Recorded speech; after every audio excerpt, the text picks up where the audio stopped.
सुप्रभात प्रिय विद्यार्थियों, कक्षा 8 हिंदी विषय में आप सभी का स्वागत है। बेटा, हमने अपनी पाठ्य पुस्तक मेधा के पाठ 6 कृषक नामक कविता को बहुत अच्छी तरह से पढ़ लिया है और उसको हमने समझ भी लिया है। और अब बारी आती है बेटा इसके प्रश्न उत्तर की, है ना। तो पहले हैं हमारे मौखिक प्रश्न। और इस पाठ में अपन ने क्या पढ़ा है? इस पाठ में अपन ने पढ़ा है कि किसान जो है हमारे लिए खेती करता है, हमारे लिए अनाज उगाता है, और चाहे कितनी भी गर्मी पड़े, सर्दी पड़े, बारिश हो, लेकिन वो बिना परवाह किए हमारे लिए अपने समर्पण भाव से अपने खेत में जुटा रहता है ना। और न खाने की परवाह, न सोने की परवाह, शांति नहीं जीवन में, लेकिन हमारे लिए वो सब कुछ करता रहता है। तो पहले बेटा अपन इसके मौखिक प्रश्न करेंगे।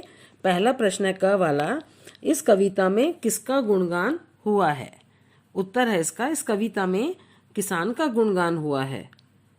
ख प्रश्न है, इस कविता के रचनाकार कौन है? इसका उत्तर है, इस कविता के रचनाकार कवि मैथिली शरण गुप्त हैं। ग प्रश्न है, किसान किन किन मौसमों में खेती किया करते हैं?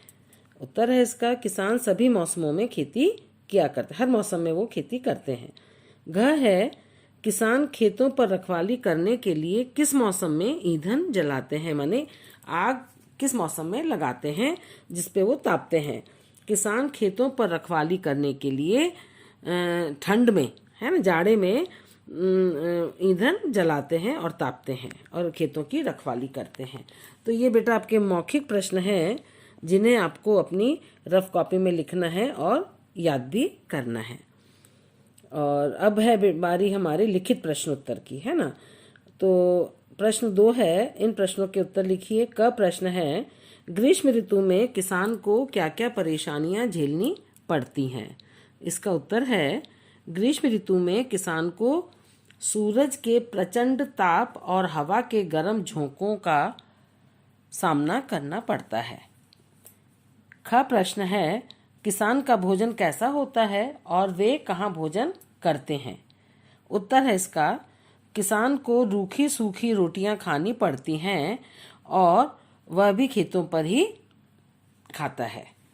और ग प्रश्न है, बारिश के मौसम की मार किसान किस प्रकार सहते हैं?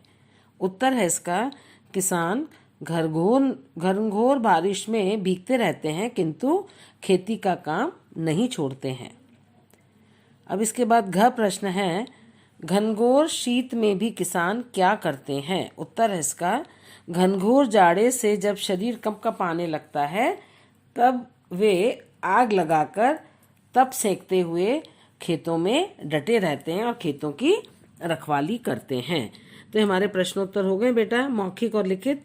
तो लिखित तो आपको कॉपी में लिखने ही हैं, रफ भी आपको अपने मन से, अपने खुद के शब्दों से रफ कॉपी में लिखने हैं। और फेयर कॉपी में इसके अलावा 2 या 3 प्रश्न खुद बनाएंगे आप और उनका उत्तर लिखेंगे।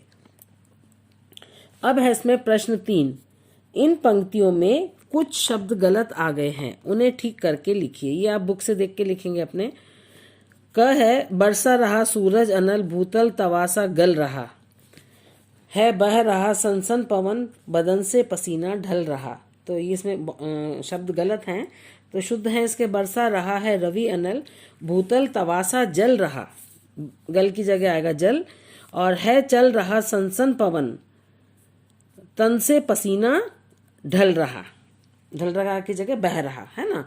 और ख वाला है, घनघोर बारिश हो रही है, गगन वर्जन कर रहा, गृह से निकलने को कड़क कर वज्र वर्जन कर रहा। तो सही है इसका, घनघोर वर्षा हो रही है, गगन गर्जन, वर्जन की जगह गर्जन आएगा, गगन गर्जन कर रहा, घर से, ग्रह की जगह घर आ जाएगा, घर से निकलने को कड़क कर वज्र वर्जन कर रहा। ये हमारे शुद्ध लाइनें हो गई हैं। अब इसके बाद है बेटा जीने की राह। जीने की राह में पहली चीज है, कृषक विपरीत परिस्थितियों में भी सालों साल काम करते रहते हैं। क्या आपको कभी विपरीत परिस्थितियों में कोई काम करने का अवसर मिला है? यदि हाँ, तो आपने क्या किया? यदि नहीं तो अनुमान से बताइए। आपको सोचना पड़ेगा बेटे, थॉट प्रोसेस है ये चीजें। आंख बंद करेंगे तो सारे विचार आपके अंदर आएंगे। बताइए कि तब आप क्या करेंगे, है ना। तो ये आपको खुद करना है, सोच करके लिखना है। 3-4 लाइनें लिखें, कोई जरूरी नहीं बहुत बड़ा ग्रंथ लिखना। अब नंबर 2 पर है, किसान को जो कुछ रूखा सूखा मिलता है तो वह खा लेता है। उसकी माता जी जब आपके सामने मनपसंद आपकी मम्मी जब आपके सामने मनपसंद खाना नहीं परोसती है तब आपकी प्रतिक्रिया कैसी रहती है। बेचारा किसान खेत में रहता है, रूखी सूखी रोटी उसके सामने आ जाती तो वही खा करके तसल्ली कर लेता है। और हम देखो, हम बिल्कुल भी सहनशील नहीं है। हमको मम्मी अगर हमारी पसंद का खाना नहीं देती तो हम बहुत नखरे लगाते हैं, ये नहीं खाना वो नहीं खाना। तो आप आंख बंद करेंगे ना तो आपके विचार आपकी आंखों में समझ में आएंगे और आप कॉपी में लिखेंगे, एक पैराग्राफ आप लिख सकते हैं। तो बेटा आज की कक्षा हमारी यहीं समाप्त होती है और कल अपन भाषा की दुनिया का काम करेंगे इसी पाठ का। तो आप इसको करके देखें, है ना, और रफ कॉपी में लिखें। यही आपका गृह कार्य है और ये जो प्रश्नोत्तर है वो आपको कॉपी में लिखने हैं। धन्यवाद।